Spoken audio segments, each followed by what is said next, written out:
हिंदू धर्म में जहाँ एक ओर भगवान शंकर को सृष्टि का संहार कर्ता कहा गया है, तो वहीं भगवान विष्णु को सृष्टि का पालनहार माना जाता है।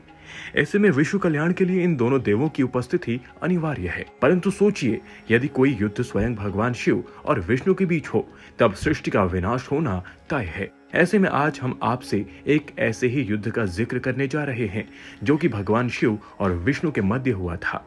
और यदि उस समय इस युद्ध का अंत नहीं हुआ होता, तो धरती का विनाश निश्चित था।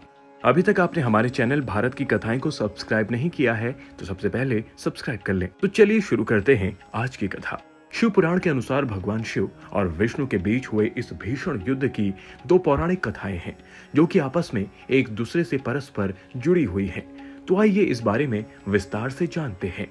पहली धार्मिक कहानी के अनुसार जब अमृत मंथन के दौरान अमृत कलश निकला, तब उसे दानवों से बचाने के लिए भगवान विष्णु ने अपनी मायावी शक्तियों से कई सारी अप्सराओं को जन्म दिया, जिन पर मोहित होकर दानव उन सभी अप्सराओं को बंदी बनाकर पाताल लोक की ओर ले गए। तत्पश्चात भगवान विष्णु भी उन अप्सराओं को दानवों से बचाने के लिए पाताल लोक पहुंचे, जहां दानवों का युद्ध भगवान विष्णु से हुआ, जिनको युद्ध में हराकर भगवान विष्णु ने सभी अप्सराओं को दानवों के चुंगल से आजाद कराया। जिसके बाद समस्त अप्सराएं भगवान विष्णु पर मोहित हो गई और भगवान विष्णु को अपनी पति के रूप में पाने के लिए भगवान शिव से वरदान मांगने लगी। कहते हैं कि तभी भगवान शिव ने उनको वरदान दिया कि अब भगवान विष्णु अप्सराओं के साथ पाताल लोक में ही रहेंगे, जिसके कारण भगवान विष्णु समस्त संसार के कार्यभार का त्याग करके पाताल लोक चले गए। कहते हैं कि भगवान विष्णु को अप्सराओं से पुत्रों की प्राप्ति हुई थी। हालांकि वह सभी राक्षस प्रवृत्ति के थे, जिन्होंने जन्म लेने के उपरांत ही तीनों लोकों में आतंक मचा दिया,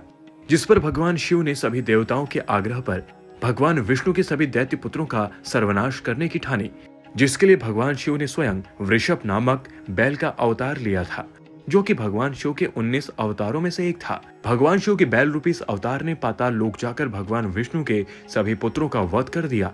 इस प्रकार भगवान शिव के वृषभ रूप को लेकर तीनों लोकों की रक्षा की। हालांकि भगवान शिव के इस कृत्य से भगवान विष्णु काफी क्रोधित हुए और उन्होंने भगवान शिव के विरुद्ध युद्ध छेड़ दिया। धार्मिक स्रोतों के अनुसार वह युद्ध काफी वर्षों तक चला, जिसमें भगवान विष्णु और शिव दोनों की ओर से ही शक्तिशाली अस्त्रों का प्रयोग किया गया।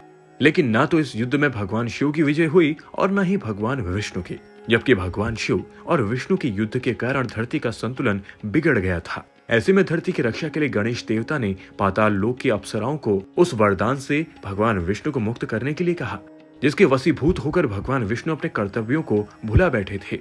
गणेश देवता की आज्ञा मानकर अप्सराओं ने भगवान विष्णु को वरदान से मुक्त कर दिया, जिसके बाद भगवान विष्णु और शिव के बीच चल रहे युद्ध की समाप्ति हुई।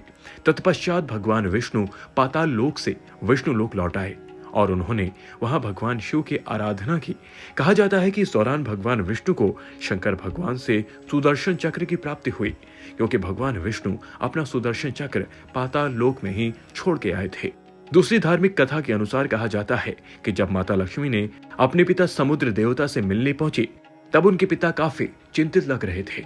माता लक्ष्मी ने अपने पिता से उनकी चिंता का कारण पूछा तो उन्होंने बताया कि पुत्री, वैसे तो मैं बहुत प्रसन्न हूँ, क्योंकि भगवान विष्णु तुम्हारे पति परमेश्वर है, लेकिन तुम्हारी पांचों बहनें सुवेशा, सुकेशी, समीशी, सुमित्रा और वेदा भी भगवान विष्णु को अपने पति के रूप में पाने के लिए कठोर तपस्या कर रही हैं।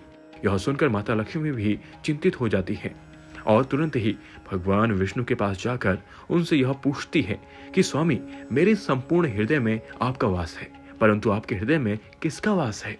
माता लक्ष्मी के इस प्रश्न को सुनकर भगवान विष्णु कहते हैं कि मेरे हृदय में एक भाग में भगवान शिव का वास है और दूसरे हिस्से में माता लक्ष्मी समेत समस्त प्राणी रहते हैं। भगवान विष्णु के मुख से यह वचन सुनकर माता लक्ष्मी दुखी हो जाती हैं। उधर माता लक्ष्मी की पांचों बहनें अपनी तपस्या में सफल हो जाती हैं और भगवान विष्णु उनकी तपस्या से प्रसन्न होकर मनवांछित वरदान मांगने को कहते हैं, जिस पर वह पांचों देवियां भगवान विष्णु को अपने पति के रूप में पाने का वरदान मांगती हैं और भगवान विष्णु ने तथास्तु का आशीर्वाद देते हैं।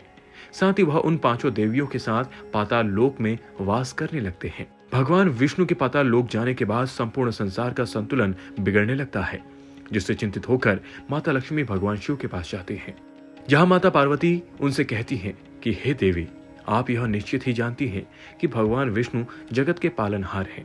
ऐसे में जहां भगवान शिव के हृदय के एक भाग में भगवान विष्णु का वास है, तो वहीं उनके हृदय में दूसरे भाग में मैं समस्त प्राणियों के साथ रहती हूँ। इसलिए मैं अत्यंत दुखी हूँ कि भगवान शिव के हृदय में मेरा विशेष स्थान है।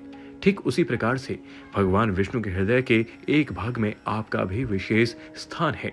माता पार्वती की यह बात सुनकर माता लक्ष्मी को अपनी भूल पर पछतावा होता है, तो वह माता लक्ष्मी के आग्रह पर भगवान शिव भगवान विष्णु को पाताल लोक से वापस लाने का मार्ग खोजते हैं और वृषभ नामक बैल का अवतार लेकर पाताल लोक पर आक्रमण कर देते हैं, जिस पर भगवान विष्णु भी भगवान शिव पर पलटवार करते हैं। इस प्रकार दो शक्तिशाली देवों के मध्य युद्ध प्रारंभ हो जाता है।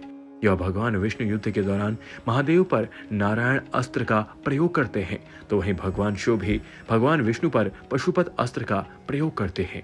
यह युद्ध दो बराबर शक्तियां रखने वाले भगवानों के मध्य हुआ था, इसलिए यह युद्ध युगों तक चला। फिर एक समय ऐसा आया कि दोनों भगवानों ने एक दूसरे को अपने अस्त्रों में बांध लिया।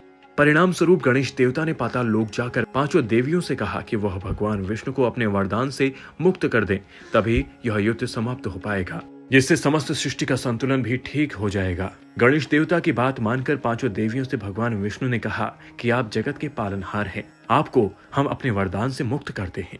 जिसके बाद जाकर भगवान विष्णु और शिव के बीच युद्ध खत्म हुआ और भगवान विष्णु ने दोबारा बैकुंठ की ओर प्रस्थान किया। इस प्रकार भगवान शिव और भगवान विष्णु के बीच युगों युगों तक कई सारे युद्ध हुए, जिसमें भगवान विष्णु के विभिन्न अवतारों जैसे राम, कृष्ण और महादेव के मध्य हुए युद्ध विशेष है। अभी तक आपने हमारे चैनल भारत की कथाएं को सब्सक्राइब नहीं किया है, तो सबसे पहले सब्सक्राइब कर लें। चैनल को लाइक और शेयर करना ना भूलें।